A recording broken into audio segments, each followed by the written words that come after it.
Good morning students. मैं केशव कांत वर्मा आप लोग को थ्योरी ऑफ मशीन्स का लेक्चर लेकर आया हूँ आप लोग के लिए वीडियो लेक्चर।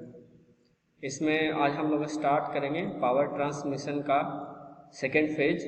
फर्स्ट फेज में हम लोग देखे थे बेल्ट ड्राइव, सेकेंड में हम लोग देखेंगे गियर ड्राइव। गियर ड्राइव होता क्या है, गियर क्या होता है, गियर ड्राइव क्या होता है, इसमें वेलोसिटी रेशियो क्या होता है, पावर ट्रांसमिशन कैसे होता है, टाइप्स ऑफ गियर ड्राइव देखेंगे, ठीक है। फिर वेलोसिटी रेशियो का फॉर्मूला वगैरह देखेंगे और फाइनली पावर ट्रांसमिशन का न्यूमेरिकल देखेंगे जो कि नंबर ऑफ टीथ पे आधारित रहेगा, वेलोसिटी रेशियो पे आधारित रहेगा। ये सब हम आज इस लेक्चर में सीखेंगे, ठीक है।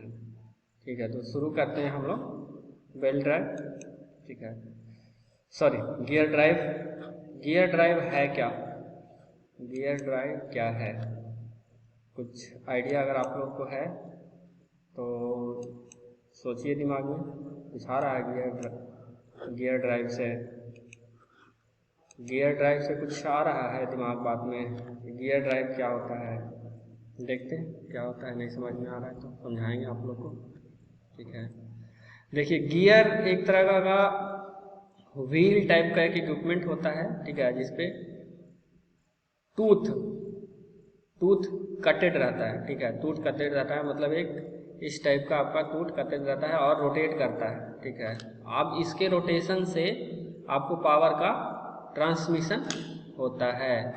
जस्ट बेल्ट ड्राइव में हम लोग क्या देखे थे, बेल्ट ड्राइव में हम लोगों ने देखा था, बेल्ट ड्राइव में हम लोगों ने देखा था कि जब शाफ्ट कुछ दूरी पे रहता था, सम पॉइंट पे, सपोज दैट शाफ्ट का एक्सिस ये है, पावर हमको कुछ लंबे दूरी पे चाहिए तो हम लोग को वहाँ पे बेल्ट ड्राइव के माध्यम से बेल्ट कनेक्ट करते थे, उसके माध्यम से पावर का ट्रांसमिशन होता था। मगर इसमें क्या है कि बेल्ट ड्राइव का प्रॉब्लम क्या था कि बेल्ट में स्लिप का प्रॉब्लम था, बेल्ट स्लिप हो जाता था।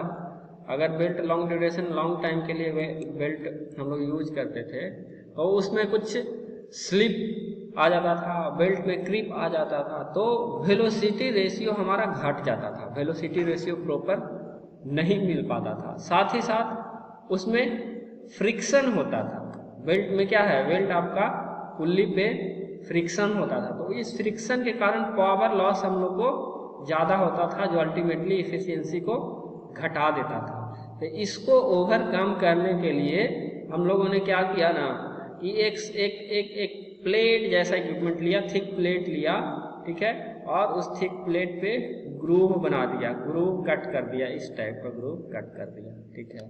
और दूसरे पुल्ली पे भी वैसे प्लेट लिया और इस ग्रूव टाइप का कट किया, दोनों को सटा करके मेश करके रोटेट करके हम लोग पावर ट्रांसमिशन किए। फाइनली हम लोग का एक गियर, ये सिंपल गियर दिख रहा है आपको, ये वाला जो दिख रहा है आपका सिंपल गियर है, इस टाइप का इक्विपमेंट होता है गियर ड्राइव गियर। और इसमें भी बेल्ट ड्राइव की तरह एक ड्राइवर होता है, एक ड्रिवेन होता है। तो ड्राइवर को हम लोग गियर से रिप्रेजेंट करते हैं, गियर से। ड्रिवेन को ड्रिवेन भी बोलते हैं और कभी कभी पिनियन भी बोलते हैं, पिनियन भी बोलते हैं, ठीक है, ठीक है। तो ये इस टाइप का हमारा गियर होता है, दिस लीड। और इस जैसे ये अब रोटेट करेगा यहाँ पे, अगर ये ड्रिवेन शाफ्ट है, ये ड्रिवेन शाफ्ट है तो रोटेट करेगा, तो इस पे जो ग्रूव है ये इससे मेश हो जाएगा, इससे कनेक्ट हो जाएगा। तो ये अगर ऊपर मूव करेगा तो इसको भी मूव कराएगा, तो ये इस डायरेक्शन में रोटेट करेगा तो ये इस डायरेक्शन में रोटेट करेगा आपका। इसमें भी वैसे ही बेल्ट ड्राइव की तरह अगर आपका ड्राइवर क्लॉकवाइज रोटेट कर रहा है तो ड्रिवेन एंटी क्लॉकवाइज रोटेट करेगा, और अगर आपका ड्राइवर एंटी क्लॉकवाइज रोटेट कर रहा है तो ड्रिवेन आपका क्लॉकवाइज रोटेट करेगा। ये सबसे सिंपल मैकेनिज्म है, सबसे सिंपल गियर ड्राइव का, जब कंपाउंड नहीं रहेगा तो। और जब कंपाउंड हम लोग लाएंगे या गियर ट्रेन जब हम लोग लाएंगे तो उसमें अपने मन मुताबिक नंबर ऑफ गियर और नंबर ऑफ पिनियन डाल करके हम लोग अपने मन मुताबिक रोटेशन क्लॉकवाइज या एंटी क्लॉकवाइज प्राप्त कर सकते हैं। मगर सिंपल गियर ट्रेन में सिंपल गियर जो रहेगा, मतलब एक गियर के साथ ओनली एक गियर के साथ एक पिनियन मेस करेगा तो केवल और केवल रोटेशन एंटी क्लॉकवाइज अगर हो रहा है एक का तो दूसरे का आपका क्लॉकवाइज होगा।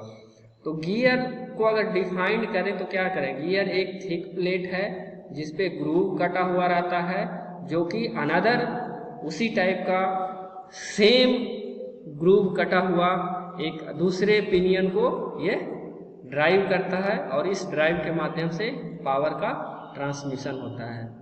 फायदा इसका क्या है, फायदा इसका ये है कि इसमें वेलोसिटी रेशियो प्रॉपर मिलता है। एडवांटेज अगर हम देखें गियर ड्राइव का तो एडवांटेज का है कि एग्जैक्ट वेलोसिटी रेशियो हम लोग को मिलता है गियर ड्राइव में। गियर ड्राइव में एग्जैक्ट वेलोसिटी रेशियो मिलता है और लार्ज पावर ट्रांसमिशन के लिए, मतलब बहुत हैवी पावर, जबकि बेल्ट ड्राइव में हम अगर बहुत ज़्यादा हैवी पावर हम लोग ट्रांसमिट करते हैं बेल्ट ड्राइव में तो बेल्ट का टूटने का खतरा रहता है या उतना पावरफुल बेल्ट हम लोग को बनाने में बहुत कठिनाई होती है। मगर गियर जो बना होता है वो मेटल का बना हुआ होता है, मोस्टली मेटल का हम लोग जब हाई पावर ट्रांसमिशन यूज करेंगे तो मेटल का गियर बनाएंगे और उससे हाई पावर का ट्रांसमिशन करेंगे। इफिशियंसी इसका हाई होता है क्योंकि इसमें ना तो फ्रिक्शन लॉस होता है ना तो स्लिप होता है, ठीक है। लिटिल बिट बैकलैश होता है जो कि हम लोग अपना डिजाइन को सुधार करके उसको ओवरकम कर लेते हैं, उसको सुधार लेते हैं। गियर का डिजाइन वगैरह हम लोग सही करके उसका मटेरियल वगैरह सही करके उसको बैकलैश को हम लोग कम कर देते हैं। बैकलैश क्या होता है ये देखेंगे हम लोग आगे। तो एडवांटेज में हम लोग इसका चल रहे थे, इसका हाई इफिशियंसी होता है, रिलायबिलिटी हाई होता है। बहुत सारे जो आपको ट्रांसपोर्टिंग व्हीकल है उसमें मोस्टली सब में गियर का यूज होता ही होता है, ठीक है। कॉम्पैक्ट लेआउट होता है, शोर शराबा इसमें कम होता है। अगर डिजाइन मेरा प्रॉपर है तो स्मूथ वेलोसिटी रेशियो मिलता है। साथ साथ जो ड्राइव रहता है, जो रोटेशन होता है पावर ट्रांसमिशन में, उसमें हम लोग को शोर शराबा कम मिलता है, ठीक है ना, वो कम मिलता है। डिसएडवांटेज क्या है, इसको बनाना मुश्किल है, ठीक है। इसको बनाने में ना हमको सोफिस्टिकेटेड इक्विपमेंट चाहिए होता है, प्रॉपर डिजाइन चाहिए होता है, ठीक है। तो इसका डिजाइन करने में हम लोग को थोड़ा सा दिक्कत होता है। दूसरा, अब ये सर्कुलर प्लेट है तो इस पे नंबर ऑफ टीथ कट करना है, तो ये टीथ जो कट करने का जो प्रोसेस होता है ये कॉम्प्लिकेटेड होता है, ठीक है। इतना आसानी से सब जगह नहीं हो पाता है, स्पेशल मशीनरी का जरूरत पड़ता है इसको इस तरह का गियर कट करने के लिए, ठीक है। और अगर हम बहुत सोफिस्टिकेटेड गियर बनाएंगे तो उसका कॉस्ट ज़्यादा आता है। तो एक तरह से कह रहे हैं कि ये बेल्ट ड्राइव से ज़्यादा कॉस्टली है, बनाने में इसको मुसीबत होता है। अगर डिजाइन प्रॉपर नहीं है तो वाइब्रेशन वगैरह भी हम लोग को होता है, नॉइज भी होता है। मगर अगर डिजाइन हमारा बढ़िया है तो वाइब्रेशन और नॉइज नहीं होता है, ठीक है। और मैन्युफैक्चरिंग में अगर कोई डिफेक्ट है तो ये इसमें होने का ज़्यादा चांस रहता है। तो बहुत सारा अगर वहाँ पे स्किल लेबर नहीं रहते हैं, बनाने वाले जो स्किलफुल ऑपरेटर अगर हमारे पास नहीं है तो गियर बढ़िया नहीं बना पाएगा। तो इसका मैन्युफैक्चरिंग कॉस्ट हाई हो जाता है।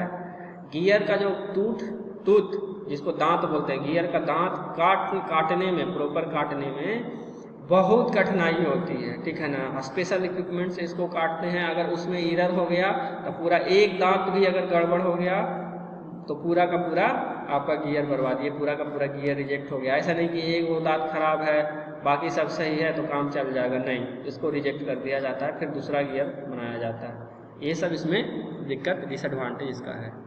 नेक्स्ट क्लासिफिकेशन ऑफ गियर में आते हैं। गियर का क्लासिफिकेशन क्या क्या है, तो according to position of shaft का जो पोजीशन रहेगा, शाफ्ट का पोजीशन कैसे देख सकते हैं, मान लिया कि ये एक शाफ्ट है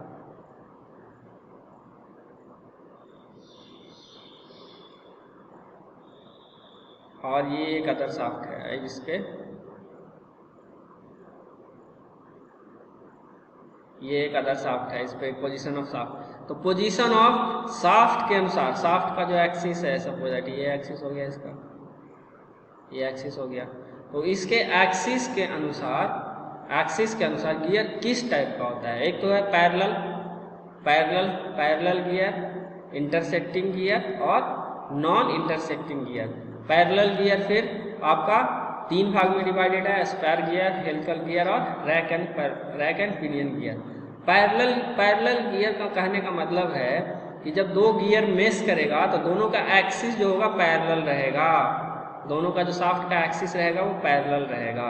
इंटरसेक्टिंग का मतलब क्या हो गया, एक शाफ्ट आपका सीधा है, ठीक है, और दूसरा शाफ्ट आपका तिरछा है, इस तरह से है, तो इसका जो एक्सिस होगा ना एक दूसरे को इंटरसेक्ट कर जाएगा। ये इसका एक्सिस है और ये इसका अगर एक्सिस है इंटरसेक्ट कर रहा है कहीं ना कहीं जा करके, तो ये नॉन पैरेलल या इंटरसेक्टिंग कहेंगे कि ये इंटरसेक्टिंग है।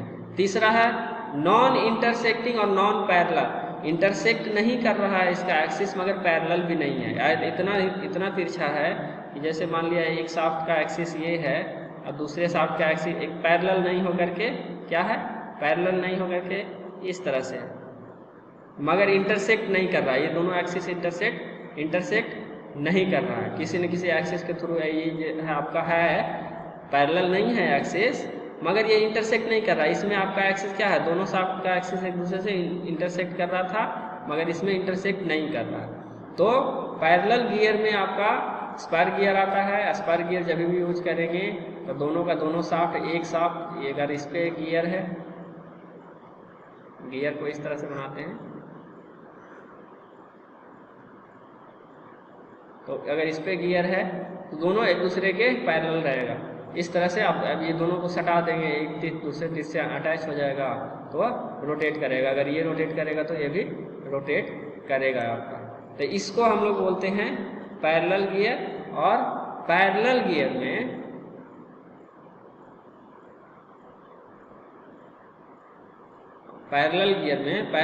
में हमेशा तीन है, क्या है, spur gear, helical gear, rack and pinion gear. बारी बारी से हम लोग ये सब भी देखेंगे कि क्या क्या है। फिर इंटरसेक्टिंग गियर में एक बेवल गियर आता है। फिर नॉन इंटरसेक्टिंग में वॉर्म एंड वॉर्म भी और स्पाइरल एंड स्क्यू गियर भी आता है, ठीक है। एक एक करके हम सब देखेंगे कि क्या है। स्पर गियर, देखो स्पर गियर का बनावट इस तरह की होता है। अगर शाफ्ट का एक्सिस इस तरह का है, एकदम पैरेलल है शाफ्ट का एक्सिस, ठीक है, तो उस पर जो गियर रहेगा, सपोज दैट ये गियर है, ड्राइंग में तो हमसे बढ़िया नहीं बन रहा है, थोड़ा सा मेरा हाथ अभी इस पर बैठा नहीं है पैड पे, ठीक है। अगर गियर आपका पैरेलल है तो इसका जो तीथ है ना, ये शाफ्ट का जो एक्सिस है उसके पैरेलल कटेगा, ठीक है, इस तरह से कटा हुआ रहता है गियर। ये वाला जो है ना, ये जो गियर है इसके पैरेलल रहेगा, कोई एंगल के थ्रू नहीं रहेगा, तो उसको हम लोग बोलेंगे स्पर गियर। जैसे कि देखो लिखा हुआ भी है यहाँ पे, अगर पढ़ोगे, if the teeth of the gear wheels are parallel to the axis of wheel, the gears are called spur gear. Spur gear transmit power from one shaft to another parallel shaft. Parallel वाला में आया था, बताए थे शुरू में ही, parallel वाला में आया था। कहाँ कहाँ पे यूज होता है, तो इलेक्ट्रिक स्क्रू ड्राइवर में यूज होता है, विंड पंप में यूज होता है, अलार्म क्लॉक में यूज होता है, वॉशिंग मशीन्स में यूज होता है, क्लॉथ्स में यूज होता है, गियर बॉक्सेस में भी, ऑटोमोबाइल का गियर बॉक्स होता है उसमें भी स्पर गियर का यूज होता है। सपोज दैट ये गियर है, जैसे एक बार और कोशिश करते हैं बनाने का आप लोग को, ये गियर है, ठीक है, और ये किसी शाफ्ट पे माउंटेड है, 2D डायग्राम बना रहे हैं, तो गियर का जो तीथ कटेगा ना इसके एक्सिस के पैरेलल रहेगा। ये शाफ्ट का हॉरिजॉन्टल एक्सिस है तो इसके पैरेलल कटेगा गियर, ठीक है, इसके पैरेलल कटेगा। तो ये हो गया है आपका स्पर गियर। हेलिकल गियर में ये जो पैरेलल था, तीर जो कटता था, पैरेलल नहीं होकर के कोई एंगल से कटेगा। जैसे देखो हम देखेंगे हेलिकल गियर में, हेलिकल गियर अगर हम लेते हैं, ठीक है, ये एक शाफ्ट है और शाफ्ट पे अगर गियर है इस तरह से माउंटेड, ठीक है, तो हेलिकल गियर में इस तरह से गियर आपका कटा हुआ रहेगा, जो कि इस एक्सिस के पैरेलल है नहीं है, इसके एक्सिस के नॉन पैरेलल होगा। नेक्स्ट देखते हैं हेलिकल गियर का डिजाइन। देखो इस तरह से हेलिकल गियर बना हुआ रहता है, ठीक है, इस तरह से। तो ये अगर सिंगल है तो हेलिकल गियर हो गया, मगर एक आधा में एक तरफ से और आधा में उसका अपोजिट डायरेक्शन से इस तरह से अगर आता तो उसी को हेरिंग बॉन गियर कहते हैं। तो ये देखो हेरिंग बॉन गियर, आधा में एक साइड से एंगल है, आधा में उसका अपोजिट साइड से है ना, आधा में इस साइड से है, आधा में अपोजिट साइड से, तो इसको हेरिंग बॉन गियर कहते हैं। तो हेलिकल गियर में जो टीथ कट किया जाता है उसके सरफेस पे, तो वो शाफ्ट के एक्सिस के पैरेलल नहीं होता है, इंक्लाइंड होता है, किसी न किसी एंगल से इंक्लाइंड होता है, ठीक है। दोनों पे वैसे ही होगा, जो गियर रहेगा वो मिस करेगा उस पर भी दोनों का सेम वैसे ही कटेगा, ठीक है। और डबल हेलिकल, इसी को हेरिंगबोन गियर को ही डबल हेलिकल गियर भी कहते हैं, कि जिसमें दो हेलिक्स है, एक इधर और एक इधर, तो एक इधर हेलिक्स है एक इधर हेलिक्स है, इसीलिए इसको डबल हेलिकल गियर या हेरिंगबोन गियर भी बोलते हैं। नेक्स्ट हम लोग देखते हैं रैक एंड पिनियन। देखो एनिमेशन बना हुआ है, रैक एंड पिनियन इस तरह से रोटेट करता है, रैक एंड पिनियन दिख रहा है आप लोग को वीडियो में। तो ये रैक एंड पिनियन गियर है, फाइनली इस तरह से बनाया जाता है। तो rack and pinion is a special case of spur gear, spur gear का ही एक स्पेशल केस है। किसी किसी केस में हेलिकल भी होता है, ये ऐसा नहीं है कि ये फाउंडेशन है कि है मतलब स्पर ही हो, मोस्टली स्पर यूज किया जाता है। मगर जब आप लोग आगे पढ़िएगा इंजीनियरिंग में तो देखिएगा ना कि ये रैक एंड पिनियन में कहीं कहीं पे आपको जब रोटेशन आपका देख रहे हैं, ये रोटेशन देख रहे हैं, ये रोटेशन जब एक्सिस परपेंडिकुलर नहीं हो करके, दोनों का एक्सिस अगर परपेंडिकुलर नहीं होकर इंक्लाइन का जरूरत पड़ता है, इंक्लाइन एक्सिस में हमको पावर ट्रांसमिशन का जरूरत पड़ता है, तो उस केस में हेलिकल गियर हम लोग कहीं कहीं पे यूज करते हैं, या फिर हेलिकल नहीं करके फिर हम लोग वॉर्म व्हील भी यूज करते हैं, वॉर्म व्हील भी यूज करते हैं। तो ये रैक एंड पिनियन गियर है। अगर डिफिनीशन कहें इसका तो डिफिनीशन वैसा कुछ प्रॉपर डिफिनीशन तो नहीं, जिसका जो अरेंजमेंट है वो हम एक्सप्लेन कर सकते हैं, कह सकते हैं हम लोग कि rack and pinion is a special case of spur gear in which one gear is having infinite diameter and another is finite diameter, ठीक है। इस तरह और उसका बनावट कुछ इस तरह के से होता है और इस तरह से वो वर्क करता है, पावर का ट्रांसमिशन करता है। नेक्स्ट बेवल गियर, देखिए बेवल गियर भी यही है, बेवल गियर दिख रहा है, बेवल गियर जो कि पावर ट्रांसमिट करता है किसी भी एंगल के थ्रू। एक शाफ्ट अगर इधर है, इसमें से पावर अगर किसी भी एंगल के थ्रू ट्रांसफर करना है, कोई इंक्लाइंड एंगल या 90 डिग्री एंगल के थ्रू आपको पावर ट्रांसमिशन करना है तो बेवल गियर का यूज करते हैं। द टू नॉन पैरेलल और intersecting but coplanar shaft connected by A gear teeth of gear are cut in conical surface, teeth having varying in cross section along the tooth। बोलता है कि non parallel shaft और non intersecting shaft पे ये power का transmission करता है। Teeth का क्या, टीथ हम कोनिकल सरफेस में टीथ को कट करते हैं, जैसे हेलिक्स में करते थे उसी टाइप का, थोड़ा सा अलग है इसमें, क्योंकि हमको इसमें एंगल डिसाइड करना पड़ता है जब हम गियर बनाते हैं, बनाने के समय उसी अनुसार जितना हमको जिस एंगल से पावर का ट्रांसमिशन करना होता है, जो शाफ्ट है, मान लिया ये शाफ्ट है, तो अगर हमको 30 डिग्री एंगल से पावर ट्रांसमिशन करना है तो उसी अनुसार हम इसका सरफेस पे कोनिकल कट करेंगे, जो कट करेंगे ना वो कोनिकल कट करेंगे, तो इस तरह से हमको बेवल गियर हम लोग को मिलेगा, ठीक है। तो बेवल गियर मोस्टली यूज होता है पावर ट्रांसमिशन के लिए परपेंडिकुलर डायरेक्शन में, मोस्टली यूज होता है किसमें, परपेंडिकुलर डायरेक्शन में बेवल गियर का हम लोग यूज करते हैं। तो अगर परपेंडिकुलर डायरेक्शन में करना है तो 45 डिग्री एंगल से हम लोग कट करेंगे, 45 डिग्री एंगल इसका रहेगा, 45 डिग्री एंगल इसका रहेगा। ये जो कोनिकल सरफेस है ना, ये कोनिकल सरफेस 45 डिग्री के एंगल से कट किया जाएगा, ठीक है। तो 45 इसका 45 इसका 90 डिग्री परपेंडिकुलर हो जाएगा, उस एंगल से ये पावर को ट्रांसमिट करेगा। Next worm and worm wheel, देखो वॉर्म एंड वॉर्म व्हील में आ गया आपका हेलिक्स एंगल, देखो एक में फाइनाइट रहता है, एक में infinite, sorry worm and worm wheel, एक में हेलिक्स एंगल है, तो इसमें देखो इसमें हेलिक्स एंगल है, ये पैरेलल है, शाफ्ट के परपेंडिकुलर है या पैरेलल है, नहीं ना है, तो ये हेलिक्स एंगल हो गया। उसी तरह से इसमें भी सेम कट किया हुआ रहता है और इस तरह से इसका अरेंजमेंट रहता है। The two non parallel and non intersecting but non coplanar shaft connected by gear. देखो वॉर्म में क्या अंतर था, वॉर्म में आपका प्लेन सेम रह रहा था, इसमें नॉन प्लेनर कहीं लिखा है, इसमें प्लेन का जिक्र नहीं किया है।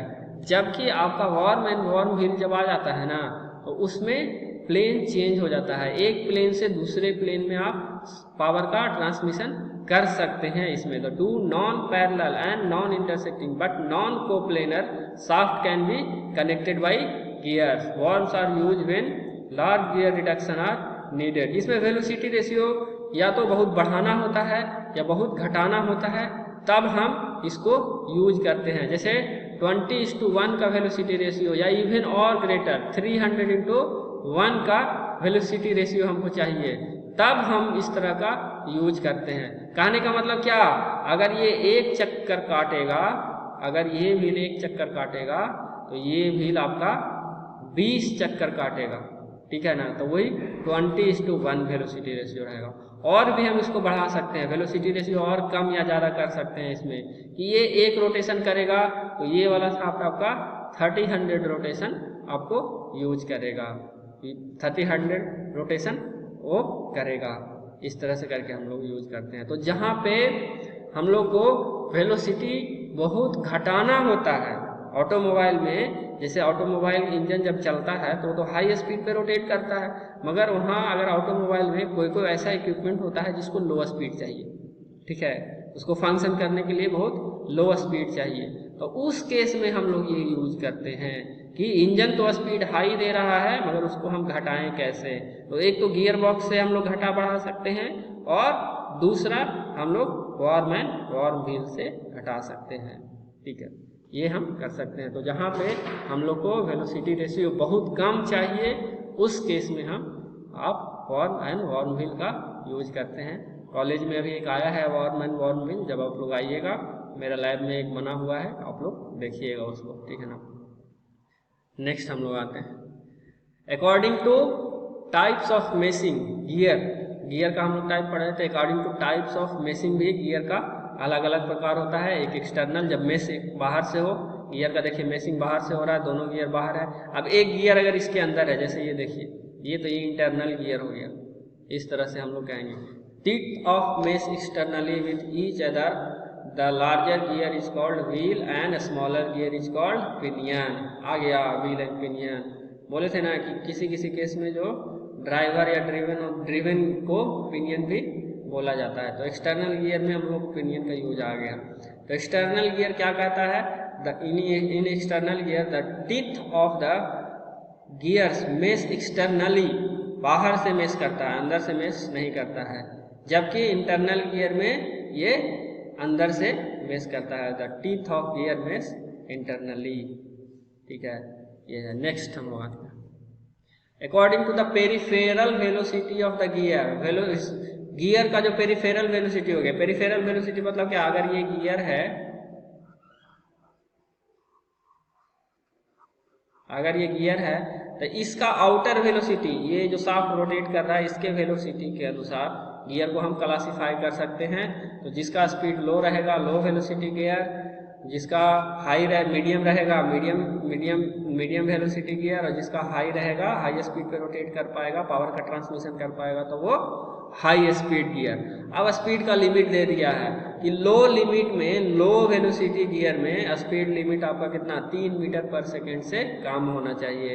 ये तो रोटेट करेगा एंगुलर वेलोसिटी में, तो एंगुलर वेलोसिटी, इसके एंगुलर वेलोसिटी को जब लीनियर वेलोसिटी में हम लोग कन्वर्ट करेंगे, जैसे ओमेगा दिया हुआ था एंगुलर वेलोसिटी या एन में दिया हुआ रहता है, तो इसको अगर हम v में चेंज करेंगे, v equal to R omega पढ़े हैं, इस तरह से अगर हम चेंज करें तो जो ये लीनियर वेलोसिटी आएगा, तो वो अगर 3 मीटर से कम है, अगर वो 3 मीटर पर सेकेंड से कम है, तो वो उसको हम लोग कहेंगे कि वो गियर लो वेलोसिटी गियर है।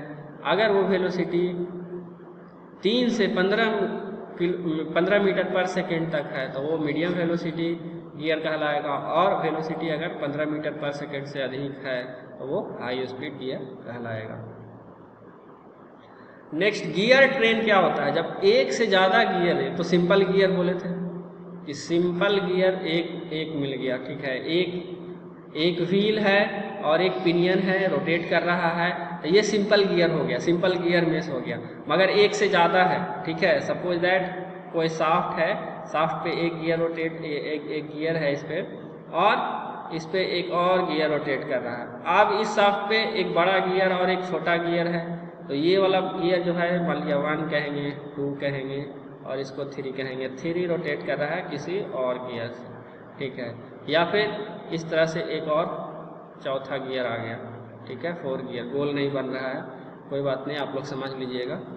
तो इस तरह से अगर गियर का अरेंजमेंट हो, एक दो से ज़्यादा गियर कनेक्टेड हो एक व्हील से, एक ड्राइवर से, अगर एक से ज़्यादा पिनियन रोटेट करे तो उसको हम लोग बोलते हैं गियर ट्रेन।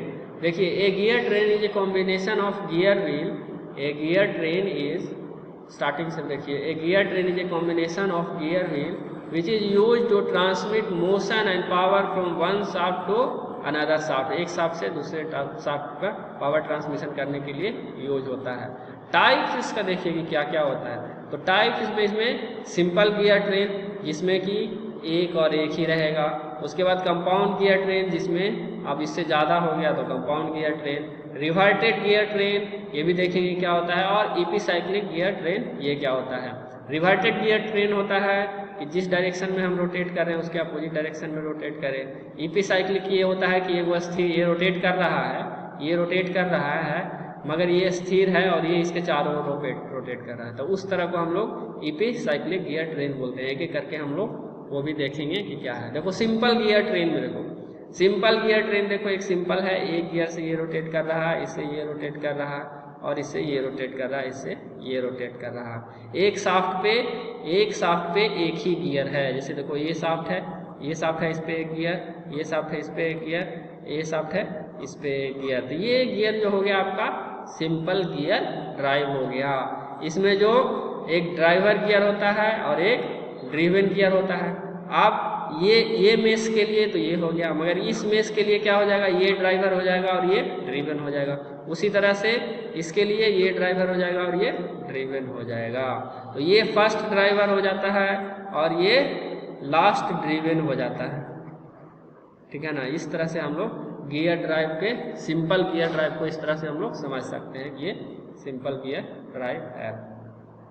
नेक्स्ट देखते हैं, वेलोसिटी रेशियो इसका निकालते हैं, गियर ड्राइव का वेलोसिटी रेशियो। तो किसमें, गियर ड्राइव में गियर का जो डायमीटर, पिच डायमीटर होता है, उससे हम लोग निकालते हैं इसका वेलोसिटी रेशियो। तो जब दो गियर मेश करेगा, एक गियर यहाँ पे है और एक गियर यहाँ पे है, जब दो गियर मेश करेगा ना तो यहाँ पे दोनों का वेलोसिटी सेम होगा। रोटेशन अलग अलग हो सकता है कि ये बड़ा गियर है, सपोज दैट ये गियर अगर बहुत बड़ा है, सॉरी ये गियर अगर, एक मिनट,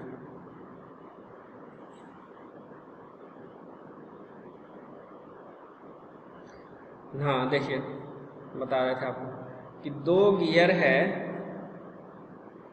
एक बड़ा है और एक छोटा है जो कि मेश कर रहा है एक दूसरे से, ठीक है। दोनों एक दूसरे से कनेक्टेड है। ये आपका ड्राइवर है और ये आपका ड्रिवन है, ठीक है। तो इस केस में देखिए कि जब रोटेट करेगा, जब मेश होगा, रोटेट करेगा, तो मेशिंग पॉइंट पे जहाँ पे एक दूसरे के कांटेक्ट में रहेगा दोनों तीर, इसको 1 बोलते हैं, गियर 1 और गियर 2। तो गियर 1 और 2 या ड्राइवर या ड्रिवन का तीर जब मेश करेगा एक दूसरे के साथ, यहाँ पे जब कांटेक्ट में रहेगा तो दोनों का वेलोसिटी वहाँ पे सेम होगा। और वो वेलोसिटी पिच वेलोसिटी होता है। आगे हम लोग ये भी समझेंगे कि पिच वेलोसिटी क्या होता है, अभी बस याद रखिए कि वो पिच वेलोसिटी होता है। तो pitch line velocity of A और pitch line velocity of B, अगर ये ए और बी है तो वो दोनों बराबर होता है। रोटेशन अलग अलग हो सकता है, ये बड़ा है तो इसका रोटेशन कम होगा, ये एक रोटेशन करेगा तो हो सकता है ये एक से ज़्यादा 1.2 1.5 रोटेशन कर पाए, मगर उस पॉइंट पे वेलोसिटी दोनों का बराबर होगा। तो इस पॉइंट पे अगर हम इसको ए मानते हैं तो ए का वेलोसिटी पाई डी एन होता है और बी का वेलोसिटी पाई डी बी एन बी होता है, ठीक है। इस तरह से करके हम लोग वेलोसिटी रेशियो निकाल लेते हैं। अब पाई पाई कैंसिल हो जाएगा। तो जैसे बेल्ट ड्राइव में हम लोग देखे थे N B by N A equal to, उसमें क्या आता था बेल्ट ड्राइव में, बेल्ट ड्राइव में भी डायमीटर आता था आपका, बस इसी में भी उसमें D A by D B, याद आ रहा है। बेल्ट ड्राइव में भी इसी तरह का वेलोसिटी रेशियो आपको सिंपल बेल्ट ड्राइव का जब होता आप लोग देखे थे तो मिलता था। इसमें एक और ऐड हो जाता है T A by T B B, वो भी इक्वल होता है, जो कि यहाँ पे आपको दिखाया है। क्यों? क्योंकि DA/DB इक्वल टू TA/TB होता है, इसीलिए ये इक्वल हो जाता है यहाँ पे, ठीक है। ये TA और TB क्या है? TA नंबर ऑफ टीथ हो गया किसका? A का, इस पे जितना टीथ होगा, और TB इसका जितना गियर B पे जिसका टीथ नंबर ऑफ टीथ होगा, ठीक है। क्लियर है? तो वेलोसिटी रेशियो इस तरह से निकालते हैं। तो ये तो 2 मेष के लिए हो गया, इसके लिए हो गया, मान लिया 1 और 2 इसके लिए हो गया। उसी तरह से अब ये ड्राइवर हो जाएगा, ये ड्रिवन हो जाएगा, और थर्ड केस में ये ड्राइवर हो जाएगा और ये ड्रिवन हो जाएगा। तीनों का वेलोसिटी रेशियो निकालेंगे, और पूरा चेन का अगर वेलोसिटी रेशियो हम लोग निकालेंगे, पूरा चेन का अगर वेलोसिटी रेशियो निकालेंगे तो वो उसको मल्टीप्लाई कर देंगे हम लोग, तो पूरा का निकल जाएगा वेलोसिटी रेशियो। आगे निकाला है एक एक करके, देखो सबका पहले अलग अलग निकाला, पहले 1 2 का निकाला, फिर 2 3 का निकाला, फिर 3 4 का निकाला, ठीक है ना। मान लिया ये 1 2 का और ये 2 3 का, उस तरह से 3 4 का। अब ओवरऑल निकालना है 1 से 3 का, 1 से 3 का टोटल वेलोसिटी रेशियो निकालना है, तो तीनों को मल्टीप्लाई कर दिया। अगर मल्टीप्लाई कर देंगे हम तो वो निकल जाएगा। इसमें भी वैसे ही बेल्ट ड्राइव की तरह speed of speed of last driven divided by speed of first driver equal to speed of driven shaft divided by speed of driving shaft equal to TA/TB। निकल गया।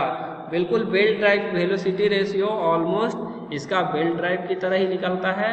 सिंपल गियर ट्रेन का जब हम लोग velocity ratio निकालेंगे तो जिस तरह से बेल्ट ड्राइव में निकाले थे ऑलमोस्ट उसी तरह से निकलता है, मिलता जुलता है।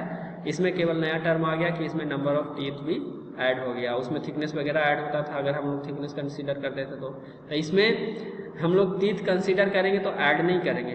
टीथ का एक अलग फंडा होता है, वो नंबर ऑफ टीथ मॉड्यूल वगैरह जब हम लोग आएंगे ना तो वो देखेंगे उसमें।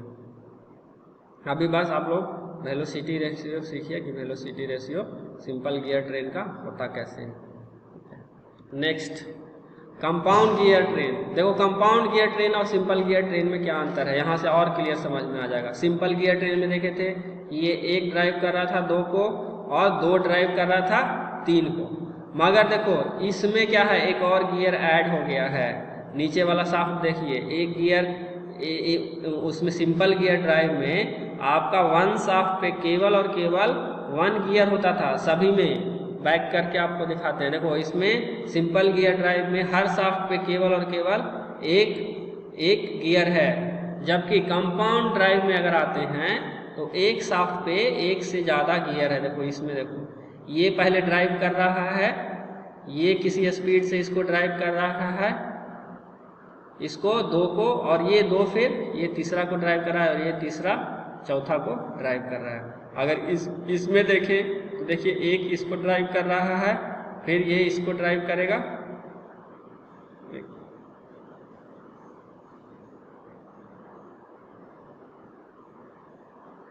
ये पहले इसको नंबर 1 को A को ड्राइव करेगा, फिर A है B को ड्राइव करता है, B को ड्राइव इस 2 को ड्राइव करता है, और जो स्पीड इसका रहेगा, जो RPM नंबर 2 का रहेगा वही RPM नंबर 3 यानी C का रहेगा। तो B और C का स्पीड आपका सेम रहेगा क्योंकि ये सेम शाफ्ट पे माउंटेड है।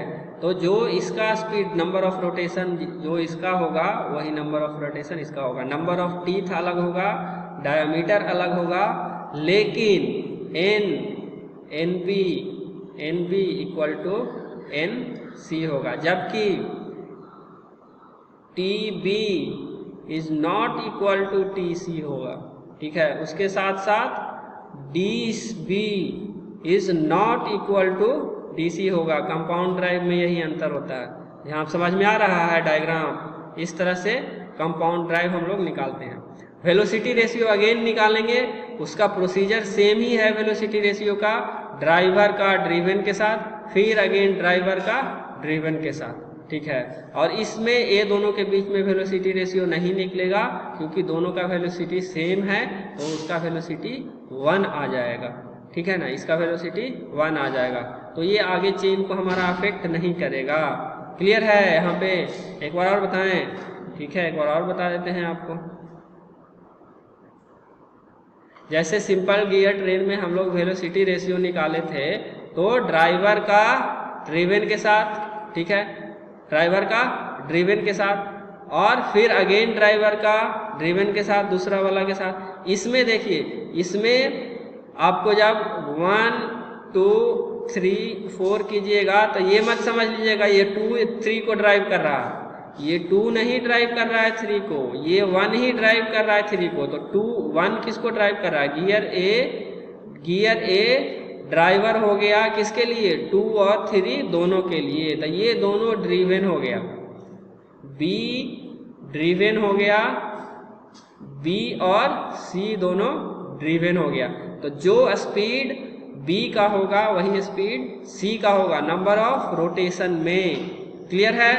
और मगर नंबर ऑफ टीथ और डायमीटर दोनों का अलग होगा। यहाँ से क्लियर हो रहा है, नंबर ऑफ टीथ और डायमीटर दोनों का अलग होगा कंपाउंड डाय में।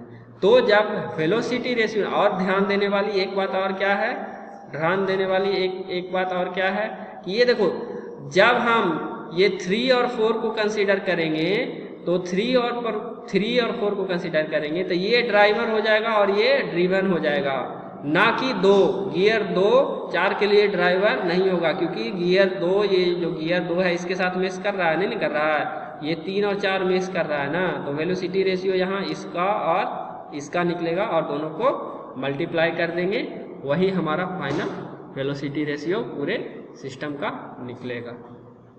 नेक्स्ट देखो, इसमें फाइनल आपको निकाल के दिखाया है वेलोसिटी रेशियो। ठीक है, तो velocity ratio again speed of last driven divided by speed of first driver. ठीक है, और अगर कंपाउंड रहेगा तो सबको प्रोडक्ट कर देंगे, product of number of teeth of driver, product of teeth of number of follower या ड्रिवन। ठीक है, फॉलोअर यहाँ पे लिखा हुआ है तो कंफ्यूज मत होइएगा। फॉलोअर मतलब ड्रिवन, जो ड्रिवन है उसी को फॉलोअर बोलते हैं। ठीक है ना, कंफ्यूज मत होना। ठीक है, तो ये आज हम लोग यहीं तक स्टॉप करते हैं, फिर नेक्स्ट लेक्चर में इसके आगे और हम आप लोगों को पढ़ाएंगे। इतना तक आप लोग नोटबुक में नोट करिए और रिवाइज करिए इसको। ठीक है ना, एक बार रिवाइज करना, अच्छे से समझ लेना, क्योंकि लेक्चर बहुत ज़्यादा लंबा हो रहा है, आप लोग सूख जाओगे देखते देखते, बर्दाश्त नहीं होगा। तो इतना देखो और रिवाइज करो।